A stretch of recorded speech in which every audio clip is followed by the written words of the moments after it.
Happy Holi বলবো না, কারণ হোলি চলে গেছে অনেক দিন, ভিডিওটা এডিট করে পোস্ট করার টাইম পাচ্ছিলাম না। যাই হোক, welcome back to my channel.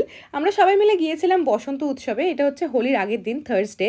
তো আমি, শতাব্দী, রিয়া, আমরা সবাই মিলে চলে গেলাম কলেজে। কলেজে আমাদের প্রত্যেক বছরই বসন্ত উৎসব হয়, এখন সব কলেজেই হয়। তো প্রথমে গিয়ে আমরা অনেক প্রোগ্রাম দেখছিলাম, এবারে অনেক কিছু বসেছিল, লাইভ ড্রয়িং কাউন্টার বসেছিল, আরও অনেক স্টল বসেছিল যেখানে খাবার দাবার তারপর ড্রিঙ্কস পাওয়া যাচ্ছিল।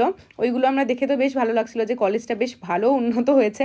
তারপর ওখানে গিয়ে আমাদের পায়েল বনিতার সঙ্গেও দেখা হলো, আর অনেক পুরনো বন্ধুদের সঙ্গে দেখা হলো, অনেক সিনিয়র জুনিয়রদের সঙ্গে দেখা হলো, তাদের সাথে আমরা অনেক মজা টজা করলাম, ছবি তুললাম, রং খেললাম। তারপরে এই যে এখানে এখন পাগলামি শুরু হয়ে গেছে, এখানে আমরা প্রায় 1-2 ঘন্টা ছিলাম। যদিও এখান থেকে তাড়াতাড়ি করে বাড়ি যাওয়ার ছিল আমার, কারণ আমি বাড়ি গিয়ে আবার সব কিছু রং ঠং ধুয়ে ফ্রেশ হয়ে অফিস যাব, সেই কারণে অনেক তাড়াহুড়ো করছিলাম। বাট এদের সাথে থাকলে টাইমটা কীভাবে কেটে যায় সত্যি বুঝতে পারি না। আমার অবস্থা দেখো, বুঝতেই পারছো যে বাড়ি গিয়ে আমাকে পুরো স্নান টান করে আবার তারপর অফিস যেতে হয়েছে। তো যাই হোক, এখানে এদের এখন পাগলামি চলছে, পিছনে গান চলছে আর এখানে পাগলামি করছে। তো তারপরে এরকম করে আমরা অনেক রিলসও বানিয়েছি, আমার ইনস্টাগ্রামে গিয়ে তোমরা দেখতে পারো আমাদের রিলসগুলো।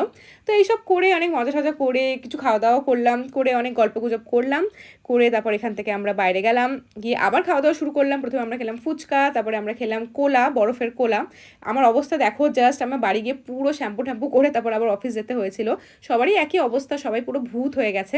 আমি চলে আসার পরও শতাব্দীরা অনেকক্ষণ ছিল, বাট আমাকে যেহেতু অফিস যেতে হবে তাই চলে এলাম। দেখা হচ্ছে পরের ভিডিওতে, বাই।